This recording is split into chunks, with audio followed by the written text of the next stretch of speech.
He's gonna take you back to the past to play the shitty games that suck ass. That golden phrase from the Angry Video Game Nerd web series has been stuck in my head for over 7 years now, ever since I started watching AVGN on YouTube back in 2006. His videos have been some of the funniest game reviews to date, but instead of reviewing a shitty game, this time the Nerd and friends are sucked into a shitty game of their own in Angry Video Game Nerd Adventures. Taking a page from those classic 8 and 16-bit platformers that we all love, this game does exactly what it's supposed to do. There's jumping, shooting, and, well, more jumping.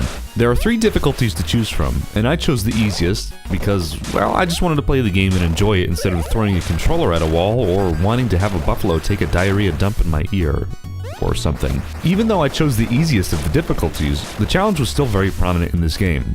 There was no shortage of enemies trying to kill me at any given time, and the time segments where you have to run past a series of blocks that will kill you if you touch them were really difficult and even frustrating at times.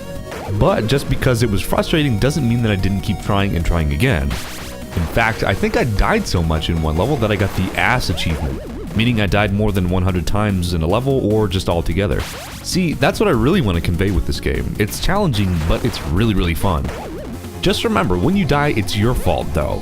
This game isn't cheap in any way, it's just pretty hard. The controls are very precise, by the way.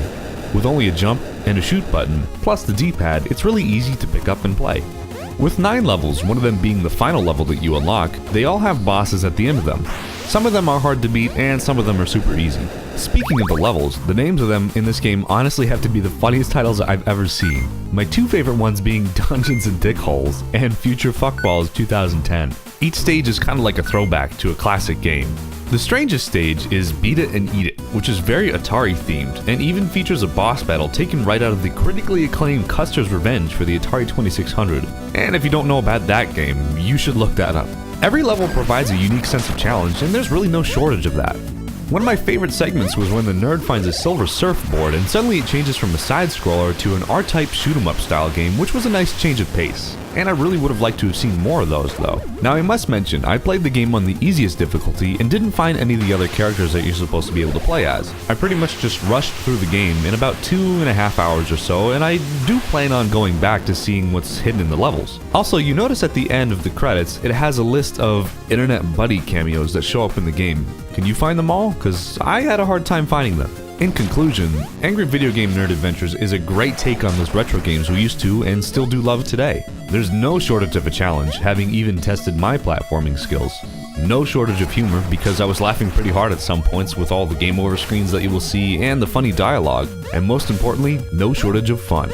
I highly recommend this game to those of you who like platformers, the Angry Video Game Nerd, and those of you who just like good games.